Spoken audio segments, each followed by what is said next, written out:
Marketing Director at Statistical Solutions. Welcome to today's webinar, Successful Strategies for Sensitivity Analysis, which will be presented by my colleague Andrew Grinnell, our Senior Statistician here in Statistical Solutions and our resident expert on missing data and multiple imputation. During the webinar, Andrew will discuss the importance of the National Research Council's FDA commissioned report, the prevention and treatment of missing data in clinical trials. And in particular today, he will focus on the report's sensitivity analysis recommendations. Before we begin, please note that the webinar is being recorded and will be available to view on demand afterwards. If you have any questions during the presentation, please type them into the chat panel, and we will get to them during our Q&A session at the end of the presentation. And finally, if you experience any technical difficulties, such as breaks in sound, please let us know via the chat panel so that we may be of some help. I will now pass you over to Andrew to begin the presentation.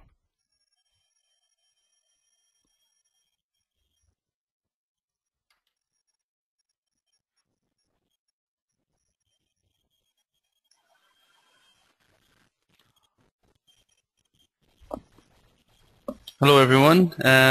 Thanks very much for attending this webinar today. Delighted to be back again. Today we'll be talking about successful strategies for sensitivity analysis. Just as Helen mentioned there a minute ago, I'll just reiterate there, if you have any questions throughout the webinar, please feel free to put them through the text box and we'll deal with them either towards the end or throughout the webinar. So just to give you an overview of what I'll be talking about today. What is sensitivity analysis? Where sensitivity analysis fits in? How to approach sensitivity analysis, and we'll go through a practical example.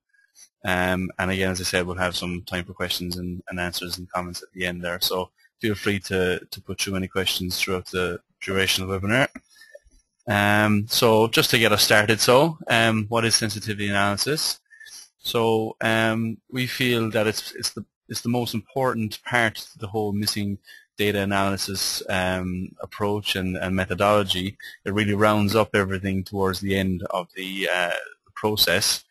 And as a lot of you may know already, this is a relatively new topic on the stream. So obviously the literature is constantly evolving. There's new methods being created due to more computation power out there. There's also an increase in computation memory requirements and so on. So as technology is advancing at such a fast pace, it enables us to do more, calculate more, quantify more. So these new methods keep on popping up and evolving. So I suppose, as Helen mentioned as well, we'll be talking a lot about this National Research Council report on prevention and treatment of missing data in clinical trials. This report was commissioned by the FDA. They brought in some experts on missing data and how to prevent it in terms of documentation and so on, and procedures, and also then in the treatment of missing data, because everybody accepts that missing data can pop up so easily and be prevalent there in any trial or any study.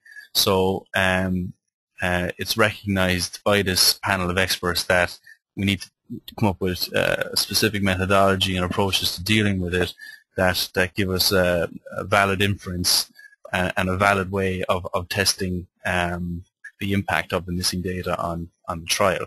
So the FDA asked this expert panel to come up with a set of recommendations on how to go about preventing and treating it, and they came up with 18 recommendations, a lot to do with methodologies of how to approach it, and also then there was a section on sensitivity analysis.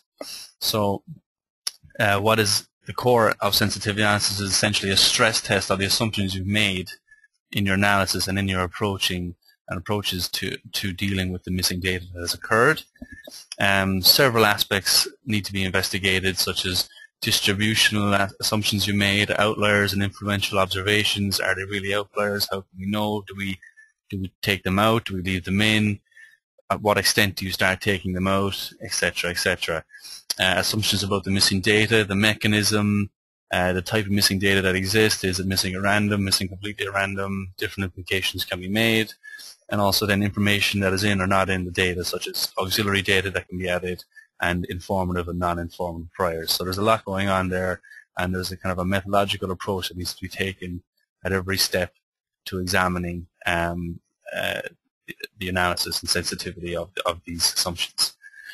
So where does this all fit into the whole missing data approach? So I suppose just to take us along that path of how we got here, so we've done our exploratory missing data analysis, we've looked at the data, we've seen where the missing data is popping up, and are there any influences of that, is there any patterns that we can pull out?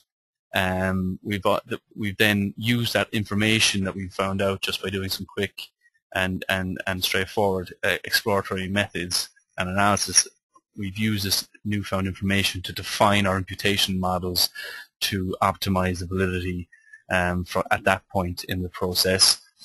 We've run then our imputations and created X number of complete data sets, and then we need to go off and run. We've run our primary analysis on these complete data, and then we combine the results together using Rubin's rules, and we compare to the original analysis. And what I'm saying now is what's next from this point. So we've done the exploratory, we've built our imputation models, we've dealt with the missing data, we've got now a bunch of new created complete data sets, run our analysis on them, combine the results using Rubin's rules, and we're now comparing to the original analysis, and several things can happen here. We can get the exact same result as we did with the complete analysis, we can get slightly different results, and we can get completely opposite results. So there's anything can happen at this point, and now what we need to examine is the validity and the really reinforce what we've done here in terms of approaching missing data. Can we stand over the initial results that we made? And this can actually act as a kind of a support role to really beef up the inferences being made and the validity behind that. So what we need to do now, after doing the missing data and imputation analysis, we need to start poking and prodding around to see how reliable is our missing data analysis, and how reliable were our imputation models. So just to take a couple of quotes here from the National Research Council report, in a broad sense, one can define sensitivity analysis as one in which several statistical models are considered simultaneously, or in which statistical model is further scrutinized using special tools. And also it can be summed up really by trying to quantify the robustness of inferences to departures in the underlying or from the underlying assumptions. So I think these two sentences kind of are a broad overview and give a kind of a basic definition to what we're trying to achieve using sensitivity analysis. You've made some set of some assumptions.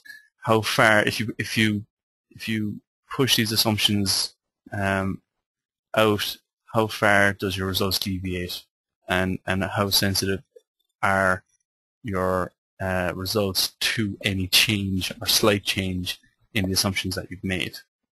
So I'm just going to talk about first defining some of the assumptions that we've made. I mean, I'm going to start from first principles here, very basics. We're looking at performing a study on a population. We've highlighted the study population, and we're making an assumption of the distribution of this population here with the mean mu. We want to gain insight on this, so we take a sample. So when you take a sample of a population, let's just look at the worst case scenario here, where the respondents only fall into 1/2 of the distribution. So we're missing now a complete half of the distribution. So that shows us that, you know, our sample is quite skewed. So after conducting the study, say the respondents only fell into the right-hand side of the normal distribution. So in a complete case analysis, what's the appropriate measure here in a complete case analysis? Do you take the mean, do you take the median, or do you take the lowest value for this group of respondents? Because as you can see, if we knew the full distribution, we'd see that the lowest value is obviously closest to the overall population mean. But as we only have the sample here, we can see that our data looks quite skewed.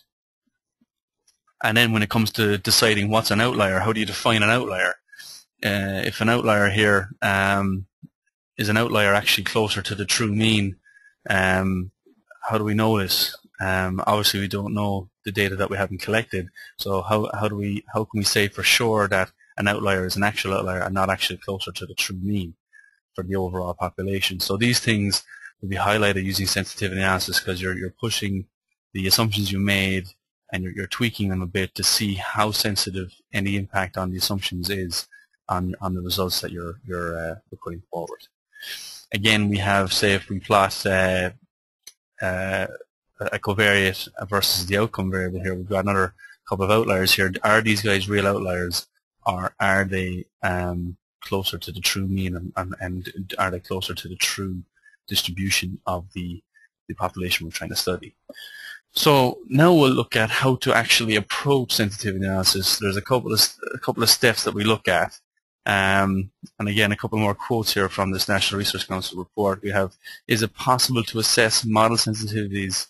It is possible to assess model sensitivities of several different types, including sensitivity to distribution assumptions of the full data, outlying and influential observations, and assumptions about the missing data mechanism. With incomplete data, inference about the treatment arm means requires two types of assumptions. One, untestable assumptions about the distribution of missing outcome data, and two, testable assumptions about the distribution of observed outcomes. So from now on, I'm going to refer to these two assumptions, or these two treatment types, as the type 1 assumption and the type 2 assumption, where type 1 assumption is the untestable assumption about the distribution of the missing data, and type 2 assumptions are the testable assumptions about the distribution of the observed outcomes. Now, straight away, you might have already tweaked that type 2 assumptions, I think, are a lot more structured, because the testable assumptions about the distribution of observed outcomes, I mean, these are referring to kind of more the standard model checks and the standard assumption checks that we would normally use in a complete case analysis model or approach. So these are kind of quite textbook checks that can run. So I mean, these are still quite structured, whereas the type 1 assumptions need to be played a bit more. They're untestable assumptions about the distribution of missing outcomes. So these need to be stress tested, need to be poked and prodded to see how flexible they are, or how much of an impact a change has on the overall outcome of the analysis that we're doing. So type 1 assumptions are needed to estimate the distribution of missing respondents given the observed. So these assumptions describe how the missing outcomes are imputed under a given model, where type 2 assumptions are used if necessary to model the observed, and can generally be validated using standard model checking techniques, for example, checking linearity, and so on like that. So in approaching sensitivity analysis, when we're looking at the type 1 assumptions, the untestables, generally there are two approaches to be taken. There's the pattern mixture model approach and the selection model approach. So the pattern mixture model, this focuses on modeling the conditional distribution of the outcomes, whereas with the selection model, you're looking more at modeling the probability of non-response. So you're taking more conventional models, and you're looking at the propensity to non-response, and seeing how much of an impact is made on your inference if you increase or decrease the probability to non-response there. When you're looking at pattern mixture models, you're focusing on the conditional distribution of the outcomes, so you're changing the missing data mechanism assumptions that you've made, and you're seeing how much of an impact is made there. So if we look, we turn to an example, because I can talk all day about the actual theory, but I think you can really understand it when you look at an example. I'm just going to take a very simple example here to portray the approach, the general approach, and to paint a picture for you, and then hopefully at the end of this example you can see how it can be expanded out to more difficult examples. So in this example we're going to take a single outcome study with no auxiliary data, because it's just a simple expansion when you add auxiliary data. So this is a simple case, and we've got no baseline, we just have the outcome variable y taken at a specified time after randomization. What we want to do is compare the treatment arm specific means of y, and each arm contains respondents that have missing outcome variable y. So here what we're essentially looking at is a difference in means where mu1 is the expected value of the outcome given that the OR is equal to 1, where OR is, as you can see there, OR is my missing indicator, where OR equal to 1 means you are observed, OR equal to 0 means you're missing. So mu1 means the expected value of y for the observed people, our patients, and mu0 is the expected value of y for the missing. So, and what we do here is with the pattern mixture model approach, we're saying that for missing at random, for our multi-imputation model assumptions, missing at random, the expected value of y for the missing people, our patients, is equal to the expected value of y for the observed. So what we add into the mix here is we add this delta component, where delta is the difference in means between the respondents and non-respondents. And as we increase delta, we're going away from missing at random and we're moving towards missing not at random. Because a general convention to sensitivity analysis is that attempting to test the data if the data are missing not at random is generally considered a bad idea, because results are very dependent on the distribution assumptions, and these things can't be checked. The distribution assumptions of the missingness can't be checked. So it's a better approach to start at the missing at random assumption and start deviating away from the missing at random by using this delta component and moving away from that and moving towards missing not at random, and seeing how this impacts on your analysis, and seeing how sensitive your model, your primary analysis is to this deviation from missing at random. And then secondly, the selection model approach. This is a slightly different approach where you're looking at the probability to non-response. So you're saying the probability of y being for the missing patients is equal to the probability of y for the observed times the exponential of this alpha parameter times the constant. So essentially what we're looking at a simple model where we have this alpha coefficient, and if we start varying this alpha coefficient, you start varying the probability of non-response, you start varying the impact, and where the alpha coefficient here is seen as the link between the distribution of respondents and non-respondents. So if you increase it and decrease it, you can see you get a picture of how sensitive the model is and how sensitive your data is to the change in probability of non-response. So we start again at letting them be equal, and we move away from that, and seeing as you get further away from the probability being equal, as you get further away, plus and minus as you get further away, you can see how sensitive it is to increases and decreases. So this example here then, this can be expanded quite easily for the addition of auxiliary data as well as repeated measures, so several time points, including if you add in a baseline.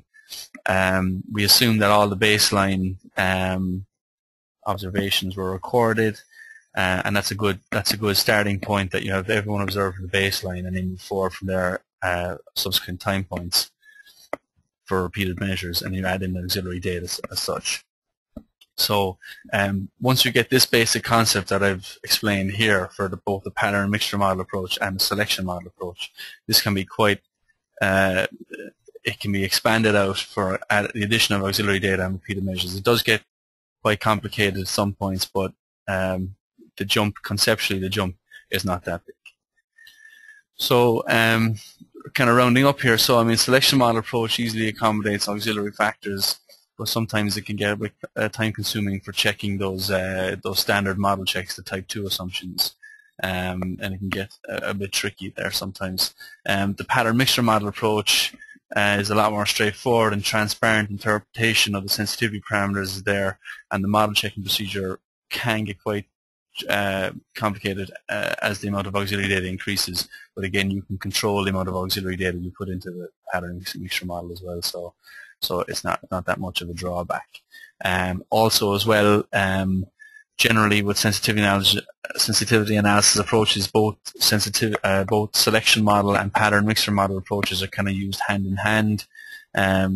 We use both modeling approaches because as they approach it in different ways, the end goal is both the same. So you can still see how the missing data influences your results as you vary the difference between the non-respondents and respondents from both a missing data mechanism point of view and a propensity to non-response point of view. I'd also like to just quote the specific recommendation from the National Research Council's report, the Prevention and Treatment of Missing Data in Clinical Trials. Their recommendation number 15 refers to the sensitivity analysis should be a part of the primary reporting from clinical trials. Examining sensitivity to the assumptions about missing data mechanisms should be a mandatory component of reporting. So our interpretation of this is that they're really pushing that for any missing data analysis being done in clinical trials, there should be a sensitivity analysis hand in hand with that, and that it should be mandatory. Component of reporting then on the missing data approach, and it's seen then, the sensitivity analysis is seen as a kind of a validation step, and increases your ability to stand over the results you're producing from both your primary and missing data analyses, and that it should add extra verification of the results that you're trying to put forward to the regulatory agencies. So that's everything that I wanted to go through with you today. I hope you found it informative and helpful. I'd also like to invite you all to a demonstration of SOLACE on how easily you can do this sensitivity analysis in SOLACE. You can also do your muscle imputation and your exploratory missing data analysis. You do everything in SOLACE, and I'd like to be able to have the opportunity to show you how SOLACE does it quite easily and effectively. We also, just like to mention as well, we also attended the DIA conference, annual conference in Boston this year, just this week. So if any of you got to come by the booth, that was great. Delighted to meet you and delighted to talk to people all the time and get feedback and so on. And again, we'll keep you posted on any other conferences we're attending in the near future, so I can give you an opportunity to stop by. So I think we'll just take some time here for some questions. I'll have a look at the questions that were coming in, and we'll just take some time for quick questions and answer sessions there. So just bear with me for 1 second.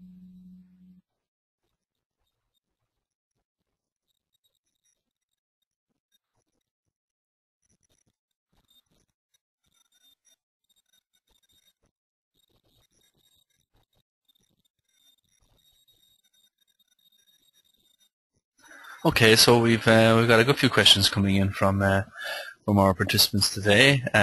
This is great to see a nice discussion on the topic. I think I'll start with one here. It's about actual protocol procedures and protocol documentation. So should methods for sensitivity analysis be pre-specified in protocol documentation, or are they so dependent on the missing data pattern that they can't be pre-specified? So that's a very good question coming in there, and a very practical one. I feel that sensitivity analysis can be pre-specified in protocol documentation, because I think, as I've outlined here, there's a clear approach to it, methodological approach to it, by taking both the pattern mixture model approach and the selection model approach. And as we said, we vary both the assumptions ranging from missing at random right out to not missing not at random. And also you talked about comparing the probability to non-response and things. So it isn't too dependent on the missing data pattern, because we actually try and look across the broad spectrum of all the missing data patterns and encompass all of them and see how it affects the outcome of our results, and also the inferences that we're trying to make. So it doesn't depend too much on that, because we look at all of them. So I think, yes, definitely this can be put into protocol documentation moving forward, because when you get to the end of the trial, you've collected the data, you can move forward then with the analysis as you've stated in the protocol documentation. Another question here about the type 1 assumptions and the type 2 assumptions, which ones are more important. I think we feel, especially here, that the type 1 assumptions, the assumptions, as I said, the untestable assumptions about the missing outcomes, those assumptions I would put a lot more weight into, because the type 2 assumptions are kind of, as I said, the standard day-to-day model checking mechanisms and procedures that we use frequently, whereas the type 1 assumptions that I was referring to are more about the missing data, the distribution, and all that kind of thing. So, and there's a lot there to be stress tested. So I would put definitely a lot more weight and time into the type 1 assumptions and really laying them out in any feedback that you're giving to the regulatory authorities.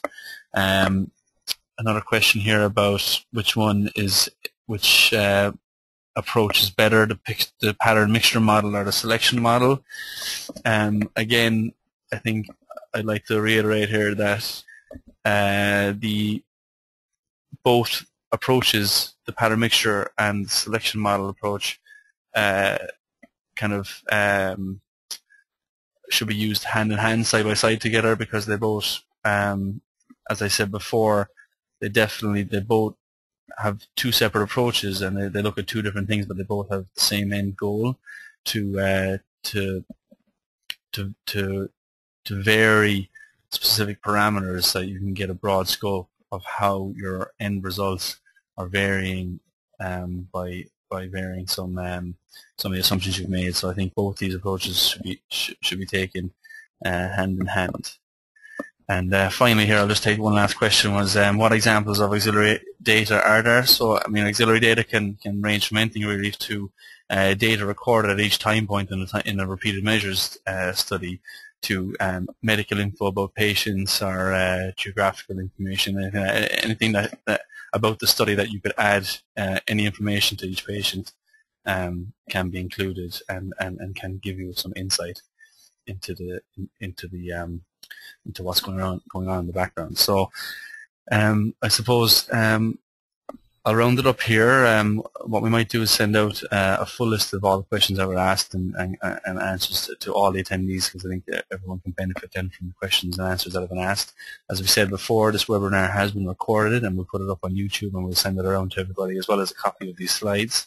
So if you didn't have any questions now, you might like some time to review the video and think about it, and you might have some questions later. So feel free. My contact information is there, my email address, LinkedIn, Twitter, it's all there. So feel free to review the video and the slides, and if you have questions at a later time, please feel free to email me. So again, just to round up, I think I hope everyone found this informative, and that you're able to take something away from this. And thanks again for attending and coming along, and hope to see you again at the next one.